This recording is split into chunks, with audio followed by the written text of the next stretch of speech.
Happy Monday. Welcome to the AM News. Let's get right into details. Parliament will begin the confirmation process of John Mahamas' ministerial nominees today. The 11-member Appointments Committee of Parliament will vet the first batch of ministers designate. John Mahamas' pick for the Finance Ministry, Dr. Kesola Folson, will be the first to be vetted, followed by John Jinapor, who is headed to the Energy Ministry, and then Attorney General and Minister for Justice designates Dr. Dominic Ayeni. Parliamentary Affairs correspondent Kweku Asante reports. John Dramani Mahama last week Thursday sent to Parliament his first set of ministerial nominees. The Speaker of Parliament, Albert Bagbin, consequently referred the nominees to the Appointments Committee. The committee, chaired by First Deputy Speaker and MP for Akache South, Bernard Ahiafo, will this morning question the ministerial nominees as to their suitability for the roles they've been nominated for. The NPP is promising rigorous vetting. Frank Anodompre is Minority Chief Whip. We on the minority side will be ready for you at the Appointment Committee. We want to caution your nominees to come prepared. It's not going to be business as usual. Come prepared. I hope you'll be prepared when you appear before the Appointment Committee. John Mahama has promised to put his entire cabinet in place in 14 days, but the minority in Parliament have been criticizing him for what they describe as thought appointments. Speaker, this thought appointment is unacceptable. When at the rate of the ministers, you must be ready. Parliament will not be sitting this week, but has suspended its rules to allow the Speaker to refer any new nominations made by the President to the committee to be vetted, so the House can vote to approve when the plenary reconvenes on the 21st of January. Kweku Asante for Joy News. There is opposition to President John Mahamas' open letter nominating Albert Bagbin as Speaker of Parliament. Lawyer and CDD Ghana fellow Kweku Asare acknowledged the President's right to an opinion, but criticized the formal and public nature of the communication. He argues that it undermines the constitutional principle of separation of powers among the arms of government. He spoke on Newsfile. But the Constitution has a way of delineating who should exercise what power. And so when it comes to the speakership, it basically says members of Parliament shall elect them. That basically excludes the parties, but it also excludes the presidency. Not just the speakership, but even the leadership of Parliament. I don't understand why political parties can sit somewhere and impose leaders on parliamentarians. If we elect parliamentarians who are not, I don't know what term to use, who are not trusted enough to appoint their own leaders, and party bosses must impose leaders on them, I think that's a huge problem. And this problem is not limited to what we are talking about. By the way, you know, I've had severe problems with the way we even think about constitutional amendments, where again it says Parliament shall have the power to amend the Constitution, and somehow we figure out a way to insert the President in there. And then while we do these insertions, we are quick to say the President has too much power. Well, who is giving the President too much power? We are the ones giving him too much power by saying, well, he can lobby. And because he can lobby, then there's nothing wrong with officially communicating that this person should be appointed speaker. There's a way of doing it, as Professor Bochi was saying, by just doing it in the background. And as a citizen, he has that right to do it in the background.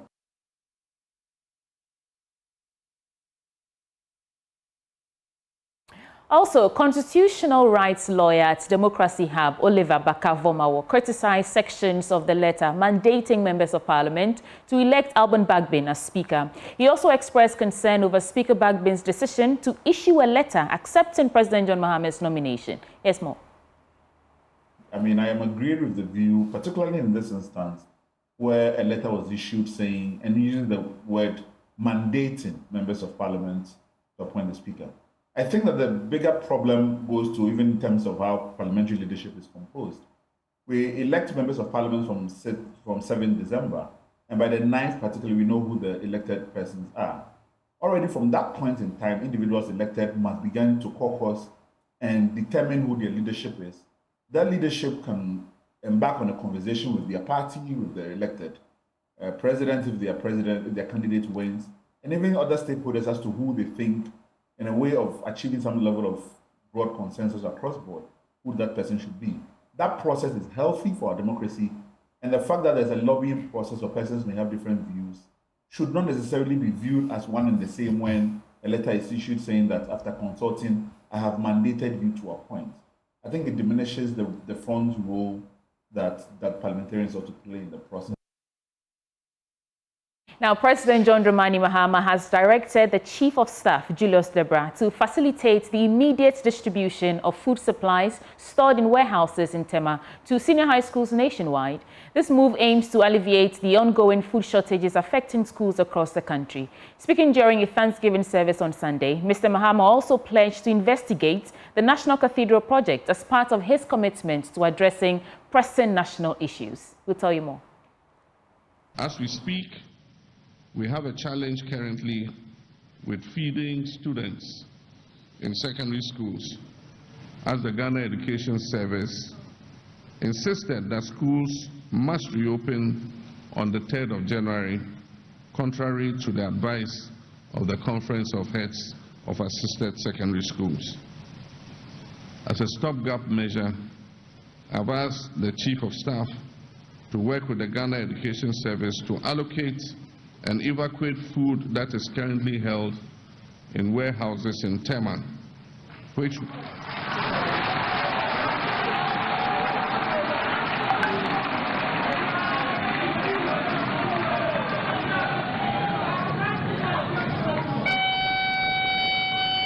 this food was imported by the outgone government in response to the drought that occurred last year. But in this emergency, we need to use some of that food to feed our students so that education can continue. Over 100 stalls have been razed to the ground in yet another fire at Techiman Central Market, leaving traders in despair. The blaze, which started around 9:15 p.m. on Sunday, destroyed goods worth millions of cedis. Fire personnel who had a hard time battling the late night inferno that spread fast through the market are yet to establish the cause of the fire. Anas Sabit has more. The devastating fire, which is said to have started at about 9:15 p.m. Sunday, lasted about 4 hours before firefighters brought it under control at about 12:50 a.m. Eyewitnesses who shared their frustrations with Joy News say the inferno started in one shop but stretched to other parts of the market at a faster rate.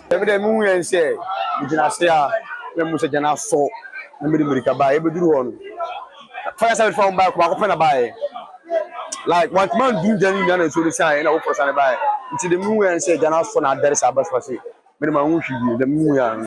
They say Daniel started to church back to the auto and one Roberts one of journalists can start here. Didn't go first for look at but you know when the first of command delay temper but no can so can back up do Ghana like in so the side so can say back from Africa anywhere the These angry residents believe that the absence of enough fire tenders in the metropolis contributed to the level of distractions.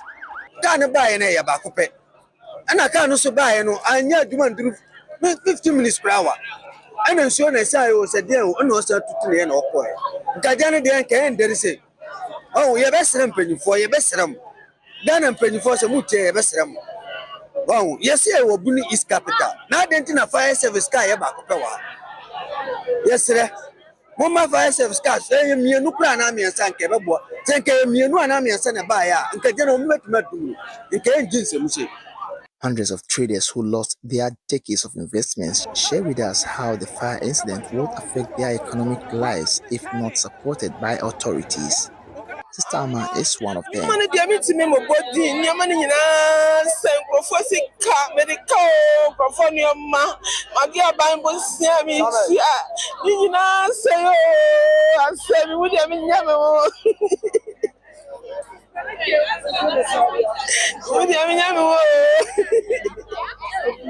These traders are appealing to authorities to institute measures capable of upgrading the Techiman Central Market into a modern status to help prevent future fire outbreaks. Biana muno nyamese yanka no find them. Nti we no yanka se BC by say binya CDA e say yesambe ya ye hwe say be no correct as a bibia si a bibika betima from fire service betima from adum ntemamaye. The fire service, on the other hand, has commenced investigations into the cause of the fire.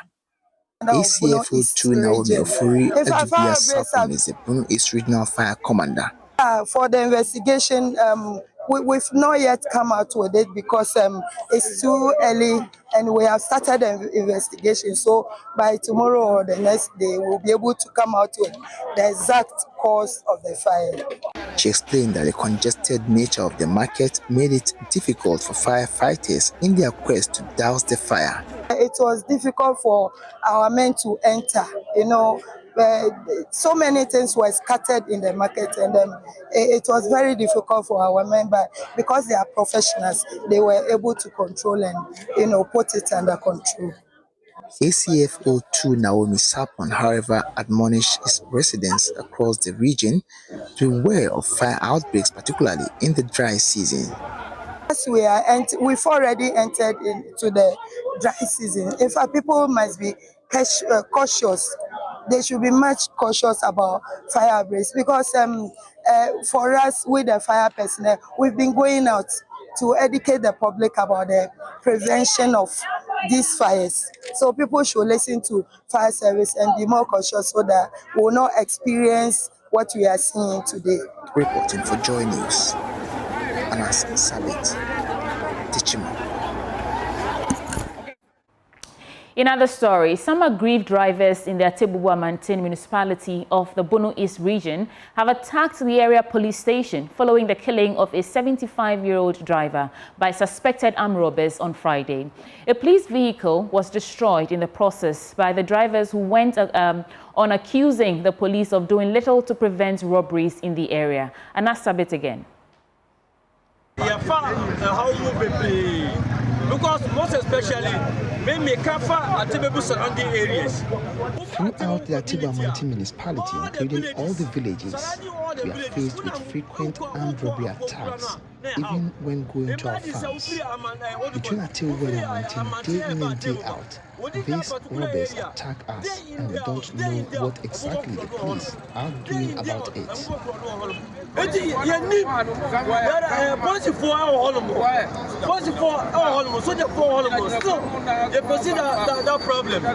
This is one of many aggrieved drivers here in the Atibuwa-Mantin municipality lamenting the increasing cases of armed robbery attacks in the area. On Friday, January 10 at about 8 p.m., a 75-year-old driver, popularly known as Nigerian Man, was allegedly killed by suspected armed robbers along the Atibuwa-Mantin stretch. This prompted angry drivers in the area to storm the area police station, accusing the police of being ineffective in their operations. They pelted the police with stones, blocked the roads and set tires ablaze before vandalizing a police pickup vehicle. They say even though there are enough police personnel in the area, all they do is to pick monies from drivers but do nothing to ensure their safety. We, the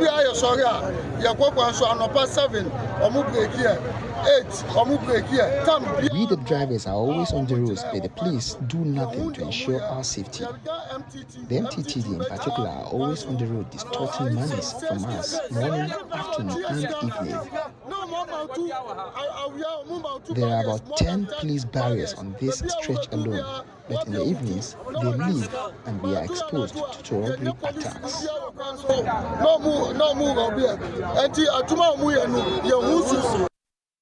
The driver union, after this action as part of their protests, laid down their tools and promised not to work until city authorities intervene.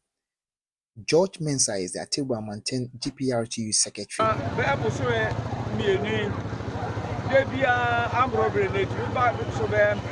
These robbers are always on the roads, even during the day, and they have killed about 6 drivers continuously within the past couple of months. So the drivers here have decided not to work until something is done.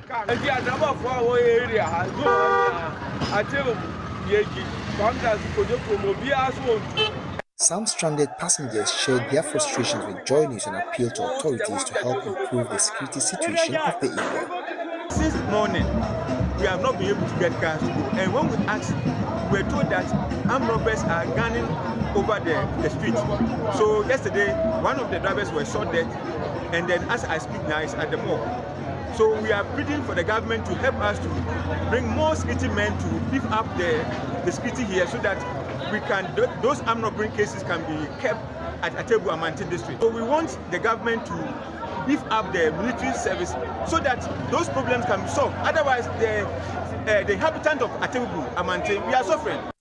It took the swift intervention of the military to restore calm. However, there's seeming tension within the Atebu and Mante municipality. Anna Sabit, Joy News, Bono East Region. Now, the project coordinator for the Gulf of Guinea Northern Region's Cohesion, that is SOCO, has disclosed that over 500 projects have been completed in communities under the project and are in use currently. She named water projects, schools, bridges, among others, as some of the completed projects serving several thousands of people. Madam Elizabeth Ohenieje disclosed this at a meeting of stakeholders of the project and the World Bank in Tamale. The SOCO project was established to help address poverty, social cohesion, and the inadequacy of people feeling that the state is not present in their communities. It was also to help address the negative impact of climate change and the insecurity due to the fragility of communities to terrorism. In Ghana, 64 districts in 6 regions are benefiting from the 150 million World Bank project. Presenting work done so far, Ms. Elizabeth Ohinieje said a cattle market that was built last year in the Sanergo municipality is raking in over 500 million Ghana cedis weekly. As of estimation at the end of December, this same 10 plots of land is a 500,000 Ghana cedis a week economy that we have on this 10 plots of land. That is for cattle and small ruminants. We have also included revenue for the assembly, and it also marks other things like. A representative of the Chief Director of the Ministry of Local Government, now Ministry of Local Government, Chieftaincy and Religious Affairs, Samuel said Pasa, appealed for an upscaling of the project to many more communities. The Ministry of Local Government, Management and the Chief Director, we are committed to the implementation of SOCO to realize the objectives set out in the project. Having said that, we can only end by saying that we appeal, like Holy Baptist, to ensure that additional financing that we've been discussing is expedited so as to tie in what the Chief Director for Northern Region indicated to cover more local authorities. Vice President for Western and Central Africa, the World Bank, Osmane Diagane, said the SOCO project was important to the bank. Ultimately, what we want to see we achieved from an operation like this one is to build resilience, strengthen social cohesion, and contribute to improving the living condition and livelihood of the population. All those 3 elements, we know that they are essential for stability, for peace, and for development. In most of the countries in Sahel and in the Gulf of Guinea, we know that those are the type of challenges that the population. Benjamin Akakwe is standing by to serve you business updates next. What's new in the world of business? Well, let's start from here. The World Bank says it is committed to ensuring the completion of the Kpong irrigation scheme. The project, which is in its 2nd phase, will require additional funding support of $30 million. Now, while assuring the World Bank's commitment to complete the project, Usman Diagana, World Bank Vice President for Central and Western Africa, was quick to call on government to increase investment in the agri-sector and create a conducive atmosphere for private sector involvement. Of course, agriculture, we know, for all our country is the key, is the engine for job. So therefore, there is here a necessity to scale up what is already being done and do so also in conjunction or in partnership with the other country. By the way, this is one of the main goals of a program like the Food System Resilience Project. So while we are certainly very pleased with the result that has been achieved so far, I also would like to stress that there is definitely the need to do more, to be more ambitious. And that's why the World Bank, I can say this year, solemnly, will continue to support this type of initiative, to continue to partner with Ghana, with Ghanaians. When I talk Ghanaian, I'm essentially here thinking of the private sector, meaning the small and medium enterprises that are represented by the farmers that I have seen here, because private sector agriculture by definition is a private sector activities. It's a family business, it's cooperative, etc. But to make sure that those people will continue to be encouraged really to invest their resources and to spend time on it, I think definitely the overall environment also have to be much more conducive. We are a long-standing partner for Ghana in every area, and therefore, we'll continue to monitor the implementation of the project, assess the progress that has been achieved, and we will be happy, of course, to consider adding financing if necessary. So this is something that is absolutely possible. Let's talk about the state of our finances as a country now, as economist Professor Lord Mensah has welcomed plans by the finance minister designate to cut down expenditure, arguing it will reduce the budget deficit within the frame of the IMF program. Speaking to Joy Business, Professor Mensah stated that would help contain inflation going forward. Yeah, it is feasible in a sense that if you look at what has been happening in the past under the same IMF program, I can tell you that we're dealing with over 100 ministers and different, agencies. And if you look at the budget lines, especially when you pick one of the appropriations lines that we have over the past years, you'll get to know that some allocations we were doing in the past, they were not yielding the necessary economic outputs that, is expected. And so having a new administration that is prepared to cut down expenditure, of course, is a way of reducing the budget deficit within the frame of the IMF program. And once you cut down expenditure and you're able to allocate the little that you have efficiently, it tends to control and shape in inflation very well. Well, I don't see it to be difficult because it has to do with reallocations and overly identifying where exactly you're supposed to spend to control inflation. If you pick, Ghana Statistical Service data, clearly there's an indication that food inflation is one of the problems.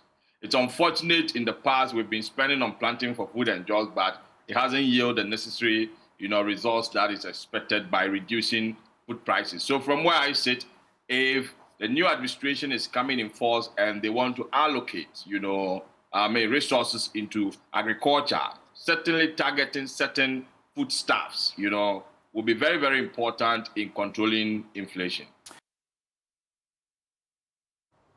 It's a wrap for business. Handing over back to Sweetie Abochi. Thank you, Ben, for bringing us business update. But that wraps up the AM News Bulletin on the AM show. You want to stay with us because now the conversations begin. And George Aisi is former communications director for NADMO, and Shamima Muslim is a member of the NDC communications team. And you're joining us to review the newspapers. We're back in a bit.